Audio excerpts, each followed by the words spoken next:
A primeira coisa é entender quando a obra será contextualizada, pois o texto ou libreto, como eu falei, pode ser, por exemplo, de 1920, mas ele quer que seja contextualizado no ano 2000.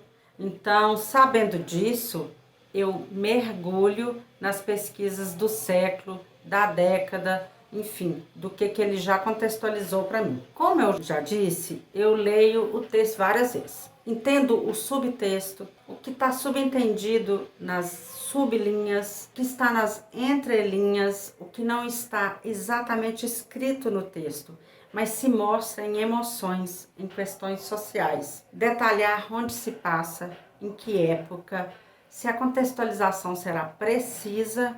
O que eu quero dizer com isso? Por exemplo, se ele está fazendo um trabalho que é no século XVIII, ele quer que a contextualização seja super precisa no século XVIII, ou se você pode fazer, colocar algum contexto, um elemento diferenciado, ou se você pode fazer alguma licença poética. Os elementos que não sejam exatamente da época. Isso é muito importante saber. Vou te dar um exemplo. Na série Bridgerton, uma série americana contextualizada no século XIX, que tem um belo figurino assinado pela Ellen Mironjica. A série recria a vida de famílias da nobreza de alta sociedade na Inglaterra do início dos anos 1800. Nesse caso, por exemplo, já é Inglaterra, então você já tem aí onde você pesquisar seriamente. 1800, outra coisa que você já pode mergulhar. Então, isso já dá um grande norte para a sua pesquisa. Minha opinião é que Bridgerton tem tido muito sucesso por causa da sua combinação muito popular de duas coisas que não tínhamos visto juntas antes.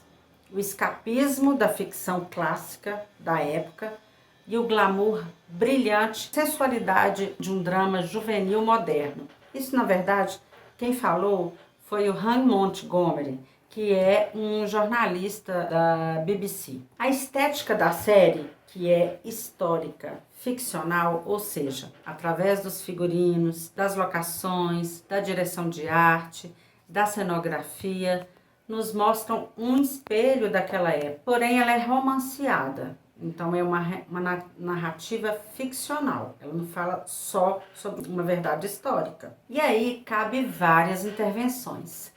E na série eles fizeram isso magistralmente. A equipe de figurinos criou um conjunto de peças que foram além do primor histórico, tendo elementos modernos, pontuais, para despertar o desejo do telespectador pelas composições. Nisso, eles com certeza foram bem-sucedidos, já que a produção apresenta vestidos coloridos, acessórios de cabelo luxuosos e até itens emprestados da marca Swarovski. A série, ela segue muitas referências da década de 1813, como os vestidos com corte reto, marcado logo abaixo do busto, com silhueta que enfatizava muito o colo. A figurinista trabalha cada núcleo com características bem marcantes, que é percebido rapidamente pelo telespectador. Vamos falar dos 3 núcleos, Na realidade, foram incluídas nas produções algumas referências dos anos futuro, que não era daquela época em que se paga a história. Ela trabalhou um pouco de coisas que estavam na década de 50 e de 60, com cores saturadas, tons pastéis e estampas floridas, além dos vestidos completamente bordados, que em 1800 não eram comuns, porque já que o trabalho era todo manual, então para ter esses vestidos extremamente bordados, eles eram caros, até mesmo para as classes mais abastadas. As composições, elas são clássicas, mas elas recebem elementos deslocados, contemporâneos, toques de ousadia. Interessante salientar que o figurino foi um dos grandes motivos do sucesso da série, ou pelo menos um grande chamativo do público, deixando o figurino como protagonista da divulgação, da publicidade. Ele foi muito trabalhado em cima do tema figurino, ou seja, o figurino acabou chamando muito público para a série. O primeiro núcleo é o núcleo da família da Daphne, que é a protagonista, Um núcleo que as roupas são luxuosas, clássicas, a paleta de cores são mais suaves, tem muita elegância, tanto nos trajes femininos quanto nos trajes masculinos. Muitos bordados, muitos brilhos, cabeças muito trabalhadas, joias magníficas, gama de azuis até o marinho. Aí vem o blancacê, os beges, o rosés e lilás. No núcleo da viúva, Fighternon, alguma coisa desse jeito, não me lembro mais aqui, é maravilhoso.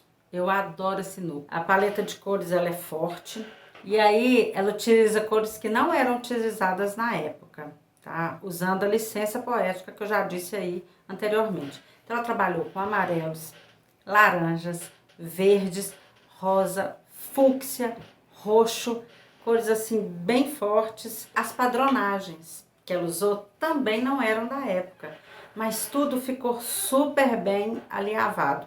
Ela inclusive colocava as padronagens e colocava algumas flores em cima, sabe, para dar mais textura ainda, que isso era uma coisa que não tinha na época. Aí vem o núcleo da rainha Charlotte e o duque Simon. A primeira questão é a escolha do elenco negro, que não existia nessa época negros na nobreza. Eu achei muito interessante. Sabemos que houve um apagamento histórico da comunidade negra que foi refletido por muitos anos no entretenimento. E por isso eu acho que deveríamos ter mais negros em papéis de destaques em produções de época. Eu acho que eles mandaram super bem nessa questão. Já o estilo da rainha Charlotte é mais maximalista. Ela aparece sempre com modelagens esculturais, a cintura evidenciada, com shape meio século XVIII, mais 18 do que 19. As perucas exageradas, né, exuberantes, coloridas, incrementam as combinações.